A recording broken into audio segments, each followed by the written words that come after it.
సనాతన ధర్మంలో పవిత్రతకు ఉన్న ప్రాధాన్యత అపారమైనది. ఇది కేవలం శరీర శుద్ధి వరకే పరిమితం కాదు, మనస్సు, ఆత్మ, ఆచరణ, ఆలోచనల శుద్ధత కూడా అంతే ముఖ్యమైనవి. మన పూజా విధానాల్లో ఈ పవిత్రత స్పష్టంగా ప్రతిఫలిస్తుంది. సత్యనారాయణ స్వామి వ్రతం, భూమి పూజ, యజ్ఞాలు, వ్రతములు వంటి ప్రతి శాస్త్రోక్త కార్యక్రమంలో మొదటగా దేశీయ ఆవు పేడ లేదా గోమూత్రం చల్లి స్థలాన్ని శుద్ధి చేస్తాం.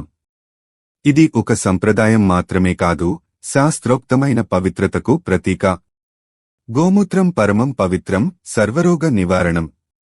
కాని విచారకరమైన విషయం ఏమిటంటే, మురికి, చెత్త, ఉమ్మి, జంతు విసర్జనలతో నిండిన రహదారులపై గణేశుడు లేదా దుర్గాదేవి విగ్రహాలను ప్రతిష్ఠించడం మనం సహజంగా చూడటం.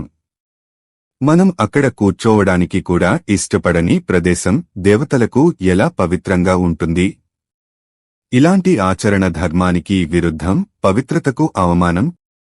ఇకపై మనం కొత్త మార్గాన్ని ప్రారంభిద్దాం, పవిత్రత వైపు, శుద్ధత వైపు. సర్వదేవమయీ గౌః వేదోక్తి. గోమయే వసతే లక్ష్మి.